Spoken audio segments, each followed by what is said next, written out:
I was gonna say this earlier, just to let you finish. So these are all vehicles, and it's about structuring the deal, right? That's right. It's all at the end of the day. You can literally buy anything. It's all about the terms, right? The one thing that like when borrowing on real estate that I really like is like we tell people don't use leverage, don't use debt unless you know what you're doing, right? But leverage, especially in crypto, is dangerous because it's a free flow contract in a way where like it just the price needs to flow down. And Would you compare it to shorting? Yeah, that's exactly the same. Yeah. It's longing and shorting. You can get liquidated both ways, right? Yeah. Shorting is dangerous business. Dangerous. Like longing, you can be like, okay, if you get it, like you get it at the right time, right? It can run so much, especially in crypto, that like you don't get taken out. But yeah, with shorting, you get fucked. Yeah, that's wild, bro. I feel like you have to live at a computer screen to short. Yeah. Well, you have to put in parameters when to sell, right? And you have to trust the platform to sell. If you don't trust the platform, I see what you're saying. So you can put the thing, if it hits a certain number, it automatically dumps it. Exactly. The beautiful thing is when you borrow on your real estate, right? Yeah. The beautiful thing about that is that there's like when you buy a house, right? Even if the house you bought it at $1 million and it goes down to $500,000, that'd be terrible. You don't lose your loan. That's going to happen to me. Yeah. I just said that the other day. I just bought a house back home. It's $1.1 million house. Right. It's going to drop in value. Yes. The guy listed it for 1.3. And I know it's going to go down in value, but I don't care. And I think a lot of people, especially people that are like super middle class and they've not built a business and they're very leveraged just in life, you know, their personal GDP does not match their debt, right? And they need that second mortgage, or they refinance their house and they bought a boat or whatever, they did a HELOC or whatever. I don't care. I know that in the long run, not only that house, my house in Dubai, this property I'm buying, this mobile home park, it'll probably, you know, take some kind of hit on paper. The apartments or the park in Ohio or whatever, or in some of my duplexes and shit like that, commercial buildings I own, I know they're going to go down. Yeah. But in that storm, there's dry powder from running a real business in the real world, right? Exactly. There's real cash flow. There's real reserves. As you know, there's real money in crypto. Yeah. You know, and I think that's where people really get messed up, man, is they take that leverage and they use it in the wrong way. Right. And they mistake the ability, because their house shot up to the moon, let's say during COVID, around that time. Right. They felt rich. Yep. But it's just like we were talking about last night. Like, what would you do to finally chill out on yourself and let go where you could start seeing women? I think was the question that Myron asked. Right. And it's not a dollar amount. It's a system that is going to give me money when I sleep, regardless of the amount that I feel like working or hustling that day. Cash flow, just cash flow coming in. It's true cash flow. And so, I think I was just texting somebody back home, and I said, I'm with Miguel, and they know who you are. Yeah. You know this person.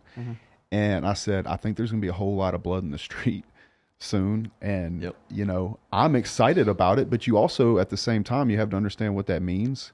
You know that famous scene in The Big Short where the guys are like super excited and Brad Pitt's like, don't dance. Don't dance. Don't dance. Because I don't think you realize how many people are going to get, whatever he said, how many people are going to really get hurt right now. And it's normal people too. Yeah, it's very normal people that are going to get hurt. And I think that it's going to happen, like you say, because if it's going to get as bad as people are saying it is, and I've heard more than enough people I trust say it, then people are going to get really hurt, man. Yeah, we've only seen the tip of it right now. I mean, we're kind of just kicking the can down the road. There's the banks basically the Federal Reserve as well as like the federal government has done these little emergency backdoor loans without really telling people about it. But these loans are a 1-year sort of gist, basically. So the banking sector is getting kind of bailed out with like a short-term 1-year loan. Right. That's what's going on in the background, and they're gonna have to re-up again in a year. So they just cleaned it up right now, basically, so they can have the presidential election. Yeah, that's what they did right now. That's what's going on right now. And then that shit happens around elections. Yeah, it happens around elections. So, like, I mean, it's politically charged, right? So obviously, the right probably wants these banks to kind of go down a little bit because I mean it went down on the left's watch basically. It's crazy how these politicians will play with the economy and stuff like just for their own gain basically. Yeah, they're because sociopaths. But it is a game, though. know? It is a game. It is a game, It's a true but- game of power. That's what, one thing that Ray Dalio says that I super agree with and respect is that he looks at long-term, short-term debt cycle, right? He looks at productivity growth, Yep. but he also adds politics.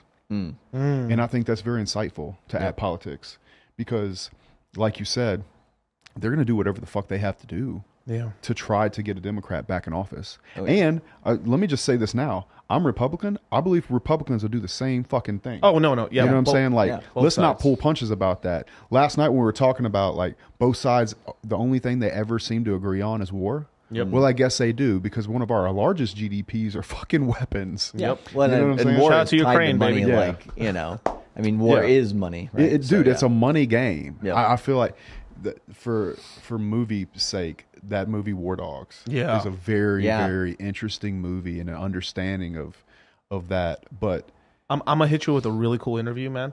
So there is this podcast called the Concrete Podcast. They have an interview with the actual guy from the movie. No shit. Yep, I'll Bro, send it. send- I'll send me I'll that send shit. you that Yeah, shit. send it.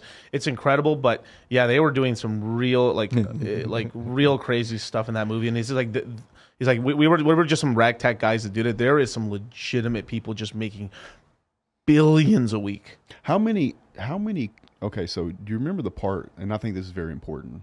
And there's a reason I'm going to loop back to something that happened. Please.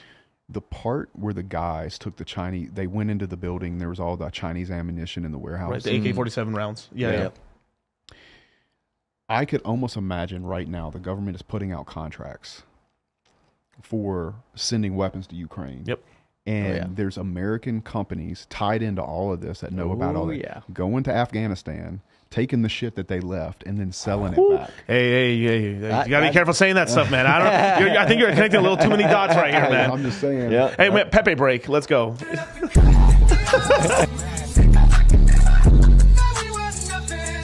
Yeah. Hey, hey, we just believe the government's doing a great job right now, and I think it's totally fine to leave billions and billions of dollars of unused weapons. Just say, hey, leave it. Who cares? Just man? leave yeah. it. Hey, no one's gonna take it anyway. Yeah, man. and so they could have just sent that to Ukraine instead of sending 400 mil, right? Yeah. I mean, what was Trump saying? He's like, what does it cost? We just got to fill these things up with gas and move them. Yeah. Like he said, like if I was president right now, I would have. He's like, I would have fired whatever general that was in charge of that and stuff for not trying to refuel some of these things and at least take the helicopters out of there. Well, it's It's a fucking joke, bro. Yeah. Aside from the financial part of it, yep. who would leave? Would you go to your enemy's house and leave all your weapons? No, The course not. fuck? Right? It doesn't even make sense, bro. Yep. guns and ammo, fully loaded weapons. I mean, missiles. Well, Tanks. it does make sense, right? It's like, oops, plausible deniability.